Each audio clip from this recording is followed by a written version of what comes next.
Bertemu lagi kita bersama saya, pengulas channel ini Liga Domestik kita. Lukas Podolski, nama ini tidak asing lagi di dalam dunia bola sepak, begitu juga dengan hubungannya bersama Tunku Mahkota Johor, TMJ. Saya tahu, dengan pemergian mengejut Jonathan Herrera sebelum menjelang Piala Sumbangsih pada 5 Mac ini, ianya sangat mengambil perhatian seluruh peminat bola sepak Johor, dan teka-teki mengenai siapakah pengganti Herrera masih tak nampak bayangannya. Di sini, saya akan mengulas berkenaan mengapa Lukas Podolski selalu dikaitkan dengan JDT, dan apa sebab-sebabnya. Sebelum meneruskan ulasan, saya berharap anda dapat memahami ulasan saya di dalam video ini, dan jika anda suka dengan info yang saya sampaikan, seperti biasa, bantu saya dengan menekan butang like dan butang loceng untuk notifikasi, supaya tidak terlepas dengan info menarik seterusnya. Terima kasih, mari teruskan ulasan kita. Hubungan TMJ dengan Podolski boleh dikatakan sangat akrab dan kelihatan baik sekali.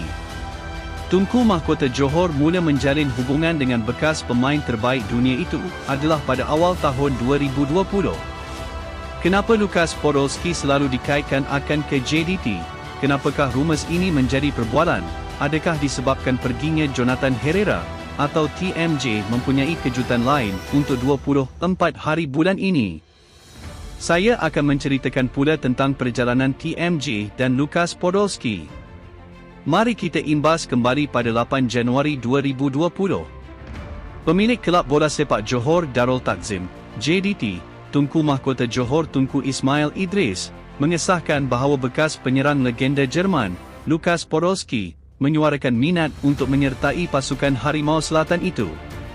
Pada masa itu, laporan mendakwa bahawa JDT semakin hampir mengikat kontrak dengan bekas pemenang Piala Dunia FIFA itu. Desas-desus bertiup kencang apabila Podolski menulis, "Jumpa anda tidak lama lagi," di ruang komen salah satu catatan Instagram JDT. Pada masa itu juga, media di Malaysia digegarkan apabila Tunku Mahkota Johor mengesahkan bahawa bekas penyerang Bayern Munich dan Arsenal itu benar-benar berminat untuk menyertai pasukan JDT untuk memperkuatkan pasukan JDT bagi menghadapi saingan Liga Malaysia 2020. TMJ berkata, untuk perkembangan bekas pemenang Piala Dunia, Podolski sudah menghubungi saya bagi menyuarakan minatnya untuk menyertai JDT. Beliau akan ke sini bagi proses rundingan, kata TMJ. Namun kami tidak dapat membuat sebarang keputusan kerana kuota pemain import kami sudah penuh. Ketika itu, lantas rundingan ini mungkin membawa kepada kerjasama lain. Pada 15 Januari 2020 pula, Lukas Podolski melawat fasiliti pasukan Johor Darul Takzim, dan turut kelihatan di meja perbincangan. Lukas Podolski yang sebelum ini mencetus perbualan orang ramai, apabila dikatakan bakal menyertai pasukan JDT, telah berada di Johor Bahru bersama Tunku Mahkota Johor pada masa itu.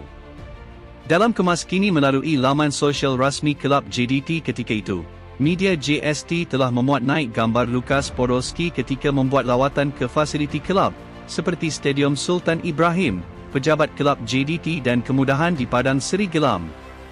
Berdasarkan gambar-gambar itu, dapat dilihat Lukas Podolski seperti gembira, serta teruja dengan fasiliti yang dimiliki oleh pasukan JDT, selain turut merakamkan sendiri gambar kemudahan yang disediakan.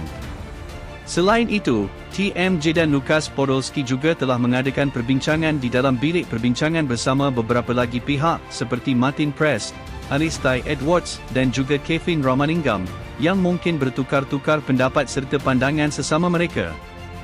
Dalam satu artikel yang telah diterbitkan ketika itu, TMJ ada menyatakan bahawa Lukas Podolski akan datang ke Johor untuk berbincang mengenai keinginan beliau menyertai pasukan JDT. Sehingga artikel itu dikeluarkan pada awal tahun lalu, tiada sebarang teka-teki sama ada JDT akan menandatangani Lukas Podolski sebagai pemain, ataupun kerjasama lain, untuk musim 2020 sehingga kini.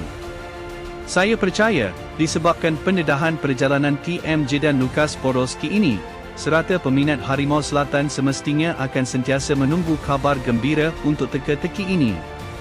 Kita juga sedia maklum, sehingga kini, kita akan sentiasa melihat kata-kata positif dari Lukas Podolski, yang ditinggalkan di ruangan komen Instagram rasmi Kelab Bola Sepak Johor Darul Takzim FC. Hubungan Tunku Mahkota Johor dengan Lukas Podolski ini boleh dikatakan sangat misteri, kerana sehingga kini tiada sebarang kenyataan rasmi apakah hubungan mereka ini. Saya percaya, rata-rata penyokong setia Johor dan semua yang menyokong JDT, semestinya sudah tahu, bagaimanakah sikap Tunku Mahkota Johor berkenaan dunia bola sepak.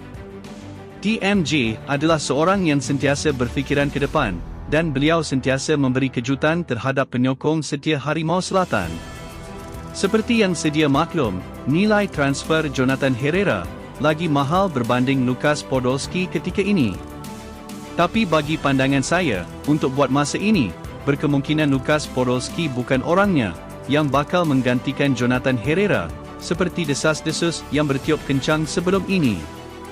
Apabila kita melihat perjalanan terkini, TMJ yang baru-baru ini juga ada menekankan, apabila kita di dalam situasi pandemik COVID-19 ini, kita harus berjimat untuk mengawal keuangan yang ada. Dengan ini, saya pasti yang TMJ ada perancangan tersendiri untuk pasukan JDT. Sama-samalah kita tunggu 24 hari bulan ini. Ini adalah ulasan tentang perkembangan terkini pasukan Johor Darul Takzim. Bagaimana? Adakah anda suka dengan ulasan saya di dalam video ini? Jika korang mempunyai pertanyaan, tinggalkan di bawah. Terima kasih.